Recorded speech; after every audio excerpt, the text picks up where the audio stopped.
இன்றைய இந்த விவாதத்திலே முதலிலே அவைக்கு தலைமை தாங்கும் கௌரவ தலைவர் அவர்களே மற்றும் அதற்கு அப்பால் 2025 இந்த வரவு செலவு திட்டத்திலே வர்த்தகம், வாணிபம் மற்றும் உணவு பாதுகாப்பு மற்றும் கூட்டுறவு சம்பந்தமான இந்த விவாதத்திலே கலந்து கொண்டு உரையாற்றுவதையிட்டு நான் நன்றியை தெரிவித்துக் கொள்கின்றேன்.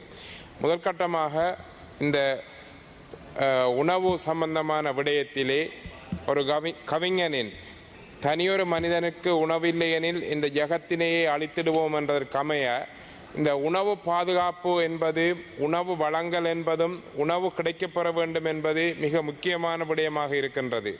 அந்த விடயத்திலே இந்த வர்த்தக வாணிப அமைச்சினூடாக இந்த விடயத்தை வலுவூட்டுகின்ற அல்லது உறுதிப்படுத்துகின்ற இந்த செயற்பாட்டிலே தற்போதைய நிலையிலே மிக முக்கியமாக இந்த மக்களுக்கு நியாயமான விலையிலே உணவு கிடைக்க வேண்டும்.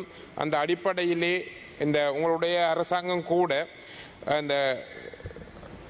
இந்த காலத்திலே மக்களுக்கு பொருளாதார நெருக்கடியான காலத்திலே மக்களுக்கு உணவு கிடைக்கவில்லை என்ற நெருக்கடியான சூழ்நிலையிலே மக்கள் வீதிக்கு இறங்க வேண்டிய நிலை இருந்தது. நீங்கள் சிந்தித்து பாருங்கள், வடகிழக்கிலே கடந்த யுத்த காலங்களிலே அந்த நெருக்கடியான சூழ்நிலையிலே பொருளாதார தடை இருக்கின்ற பொழுது அந்த மக்களுக்கு உணவு கிடைக்காத நிலையிலே அவர்கள் எவ்வாறான துன்ப நிலையை அனுபவித்திருப்பார்கள்.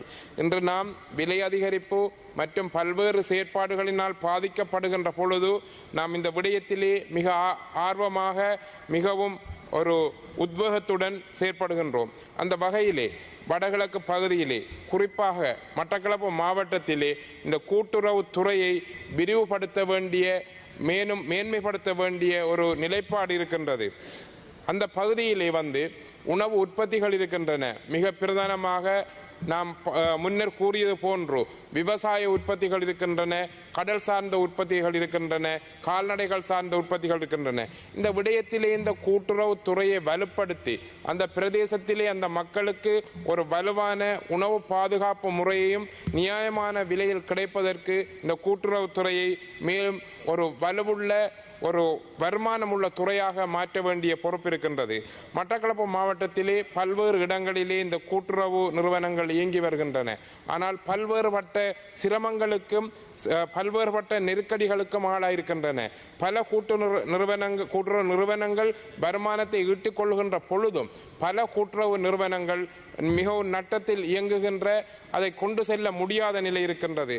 குறிப்பாக பல்வேறுபட்ட வகையிலே சில இடங்களில் இருக்கின்ற கூட்டுறவு நிலையங்கள் தங்களது எரிபொருள் நிரப்பு நிலையங்கள் ஊடாக வரும் வருமானத்தை வைத்து நடத்தி கொண்டிருக்கின்றன. குறிப்பாக பவுனதீவு மற்றும் வாகரை, வாழைச்சேனை பகுதிகளில் இருக்கின்ற கூட்டுறவு நிலையங்கள் எரிபொருள் நிரப்பு நிலையம் நடத்துகின்ற பொழுதும் அவற்றுக்கான பெட்ரோல் வழங்குவதற்கான விண்ணப்பங்கள் பல காலங்கள் கேட்கப்பட்டும் கூட அதற்கான நடைமுறைகள் வழங்கப்படவில்லை.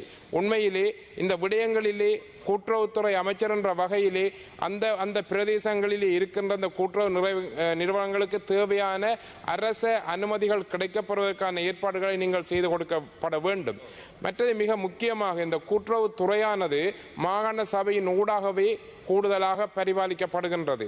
அங்கு அந்த கூட்டுறவு துறையை மேலும் செப்பனிட வருமானத்தை பெருக்கின்ற நிறுவனங்களாக மாற்றுவதற்கு முதலீடுகள் தேவைப்படுகின்றன.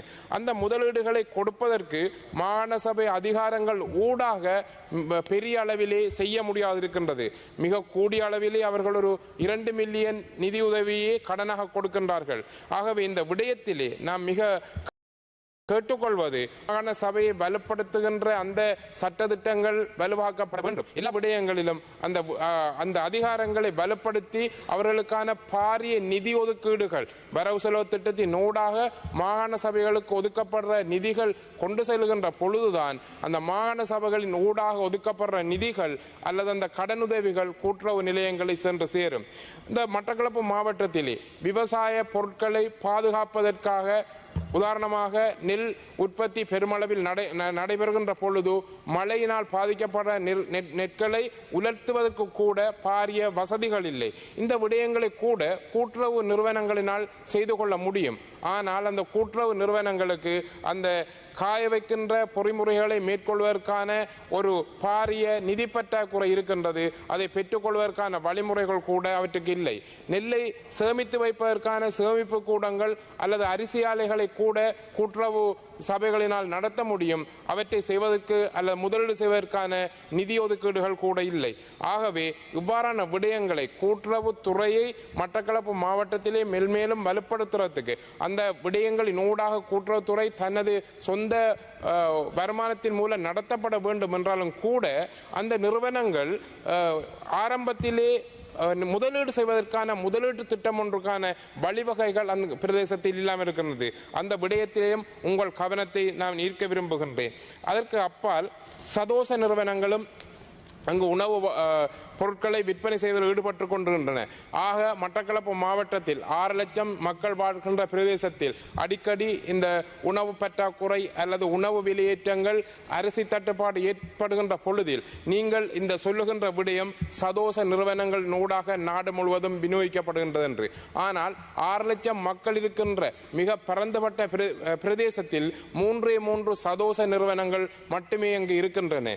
ஆகவே 14 பிரதேச செயலகங்கள் இருக்கின்ற அந்த பிரதேசத்திலே மிகப்பெரிய பரந்தளவிலே மக்கள் வாழ்கின்ற பிரதேசத்திலே மிக அதிகளவான சதோச நிலையங்கள் அமைக்கப்பட்டு அவர்களுக்கு தேவையான பாதுகாப்பாக தேவையான உணவுப் பொருட்கள் பிரச்சனையான காலப்பகுதியில் நியாய விலையிலே கொடுப்பதற்கு நீங்கள் உறுதிப்பாட்டை எடுத்துக்கொள்ள வேண்டும் என்று இந்த இடத்திலே நான் கேட்டுக்கொள்கின்றேன்.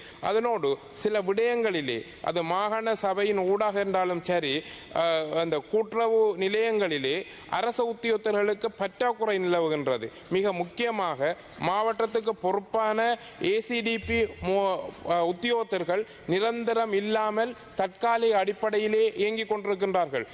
அது ஒரு பொது சேவை ஆணைக்குழுவின் அப்பாயின்மெண்டாக இருந்தாலும் கூட அதை செய்வதற்கான துரித கதியில் செயற்பாடுகள் இடம்பெற்றிருக்கவில்லை. அதனோடு இணைந்ததாக மற்றும் 50 மேற்பட்ட சிடிஓ அதாவது கோஆபரேட்டிவ் டெவலப்மெண்ட் ஆபீசர் பற்றாக்குறை கிழக்கு மாகாணம் முழுவதும் இருக்கின்றது. ஆகவே இந்த விடயங்களை மிக உடனடியாக கருத்தில் கொண்டு மாகாண சபையின் ஊடாகவாவது அவற்றை நிவர்த்தி செய்கின்ற பொழுதுதான் அங்கு வினைத்திறனான ஒரு கூட்டுறவு அதாவது கோஆபரேட்டிவ் செயற்திட்டத்தை நடைமுறைப்படுத்த முடியும். ஆகவே உங்கள் அரசாங்கத்திலே மிக நம்பிக்கையான நிலைமை இருக்கின்றது. மிக வினைத்திறனான முறையிலே இவற்றை செய்வதற்கு நீங்கள் உடனடியாக இவற்றை கருத்தில் எடுத்துக் கொள்ள வேண்டும் என்று நாம் கேட்டுக்கொள்கின்றோம். இதற்கு அப்பால் எமது பிரதேசத்திலே வர்த்தகம் வாணிபம் சம்பந்தமான நேற்றைய விவாதத்திலே நாங்கள் பல்வேறு விடயங்களை முதலீடுகளை சொல்லியிருந்தோம். இந்த விடயங்களை நாம் கூட்டுறவு துறையினூடாக முன்னெடுப்பதற்கு, ஏனென்றால் மட்டக்களப்பு மாவட்டம் வறுமையாக இருக்கின்றது. முதலீடு செய்வதற்கான முதலீட்டாளர்கள் மாவட்டத்திலே பெரிய அளவிலே இல்லை. தனியார் சில பேர் செய்து கொண்டிருந்தாலும் வேலை வாய்ப்புகளை கொடுக்கக்கூடிய வகையிலே வெளிநாட்டிலே இருந்து முதலீடு செய்யக்கூடிய நிலைமைகள் இல்லை.